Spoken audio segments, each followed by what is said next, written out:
କାହାଣୀଟିର ନାମ ହେଉଛି ସ୍ୱଭାବ। ଦିନେ ଗୋଟିଏ ଦେଶରେ ରାଜା ଏବଂ ମନ୍ତ୍ରୀ ଦୁହେଁ ପୋଷାକ ବଦଳାଇ ନଗର ପରିକ୍ରମା କରୁଥାନ୍ତି। ସମୟ ବିଳମ୍ବ ହେବାରୁ ସନ୍ଧ୍ୟା ପହଞ୍ଚିଗଲା। ରାଜା ଓ ମନ୍ତ୍ରୀ କିଛି ଉପାୟ ନ ପାଇ ଗ୍ରାମ ସମୀପରେ ଥିବା ଏକ ବୃକ୍ଷ ନିକଟରେ ଚଢ଼ି ତାହାରି ଉପରେ ବିଶ୍ରାମ କରିବାକୁ ଲାଗିଲେ। କିଛି ସମୟ ପରେ ଜଣେ ଲୋକ ଆସି ସେହି ଗଛ ମୂଳେ ବେହୋସ ହୋଇ ପଡ଼ିଗଲେ। ରାଜା ଏହା ଦେଖି ଗଛ ଉପରୁ ତଳକୁ ଆସିବାକୁ ଉଦ୍ୟତ ହେଲେ। ଲୋକଟିର ଏପରି ଅବସ୍ଥା ଦେଖି ରାଜାଙ୍କର ମନ ଦୁଃଖରେ ଭରିଗଲା, କିନ୍ତୁ ମନ୍ତ୍ରୀ ରାଜାଙ୍କୁ ତଳକୁ ଯିବା ପାଇଁ ମନା କରୁଥାନ୍ତି। ରାଜା ଅଧିକ କିଛି କହିବା ପୂର୍ବରୁ ଜଣେ ଲୋକ ସେଠାରେ ଆସି ପହଞ୍ଚିଗଲେ। ସେ ଲୋକଟି ଗୋଟେ ଚୋର ଥିଲା।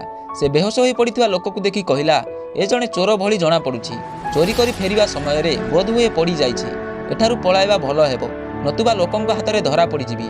ଏହା କହି ସେ ଲୋକଟି ସେଠାରୁ ଦୌଡ଼ି ପଳାଇଗଲା। ଚୋରଟି ଚାଲିଯିବା ପରେ ପୁଣି କିଏ ଜଣେ ଆସିବାର ଶବ୍ଦ ହେଲା। ଆସୁଥିବା ଲୋକଟି ଜଣେ ମଦ୍ୟପ ଥିଲା। ଗଛ ତଳେ ପଡ଼ିଥିବା ଲୋକଟିକୁ ଦେଖି କହିଲା, ଯଦି ସମ୍ଭାଳି ପାରୁନାହୁଁ ଏତେ ପିଉଥିଲୁ କାହିଁକି? ତାପରେ ସେହି ମଦ୍ୟପଟି ଢଳି ଢଳି ସେଠାରୁ ଚାଲିଗଲା। ମଦ୍ୟପଟି ଚାଲିଯିବା ପରେ ସେଠାକୁ ଆଉ ଜଣେ ଲୋକ ଆସି ପହଞ୍ଚିଲେ। ସେ ଜଣେ ସନ୍ନ୍ୟାସୀ ଥିଲେ। ଲୋକଟିକୁ ଗଛ ତଳେ ପଡ଼ିଥିବାର ଦେଖି ସେ ଭାବିଲେ, ଜଣାପଡ଼ୁଛି ଏ ଜଣେ ସାଧୁ ଲୋକ। କଠିନ ତପସ୍ୟା କାରଣରୁ ବେହୋସ ହୋଇ ପଡ଼ିଛି। ସେ ନିଜର କମଣ୍ଡଳରୁ ପାଣି ଆଣି ବେହୋସ ଲୋକର ମୁଣ୍ଡରେ ଏବଂ ମୁହଁରେ ସିଞ୍ଚି ଦେଲେ। ଲୋକଟି ଚେତା ଫେରି ପାଇଲା। ସନ୍ନ୍ୟାସୀ ସେ ଲୋକଟିକୁ ସାଥିରେ ଧରି ନିଜର ଆଶ୍ରମକୁ ନେଇଗଲେ। ରାଜା ସମସ୍ତ ଘଟଣା ଏକ ଧ୍ୟାନରେ ଲକ୍ଷ୍ୟ କରିଥିଲେ। ଜଣେ ବ୍ୟକ୍ତି ଉପରେ ଭିନ୍ନ ଭିନ୍ନ ମତ ଦେଖି ଆଶ୍ଚର୍ଯ୍ୟ ହୋଇଗଲେ। ସେ ମନେ ମନେ ଭାବିଲେ, ମୋ ଉପରେ ତ ଲୋକ ଏହିଭଳି ଭିନ୍ନ ଭିନ୍ନ ମତ ନେଉଥିବେ। ରାଜାଙ୍କର ଏହି ପ୍ରକାର ଭାବନା ଦେଖି ମନ୍ତ୍ରୀ କହିଲେ, ମହାରାଜ, ଆପଣ ଏଭଳି ଚିନ୍ତା କରନ୍ତୁ ନାହିଁ। ଏହା ତ ମାନବ ସ୍ୱଭାବ।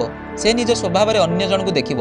ତେଣୁ ତ ବେହୋସ ଲୋକକୁ ଚୋର ଭାବିଲା ଚୋର, ମଦ୍ୟପ ଭାବିଲା ମଦ୍ୟପ ଓ ସନ୍ନ୍ୟାସୀ ଭାବିଲା ସାଧୁ। ଆପଣ ଯଦି ଏହି କାହାଣୀରୁ କିଛି ଶିକ୍ଷା ଗ୍ରହଣ କଲେ ତେବେ ଏହି ଭିଡ଼ିଓକୁ ଲାଇକ୍ କରିନେବେ ଏବଂ ଏଭଳି କାହାଣୀ ଶୁଣିବା ପାଇଁ ଆମ ଚ୍ୟାନେଲକୁ ମଧ୍ୟ ସବସ୍କ୍ରାଇବ୍ କରିନେବେ ଏବଂ କମେଣ୍ଟ ବକ୍ସରେ ଏକ ସୁନ୍ଦର କମେଣ୍ଟ କରିନେବେ। ଧନ୍ୟବାଦ। ଦେଖା ହେବା ଏକ ନୂତନ ଅଧ୍ୟାୟରେ।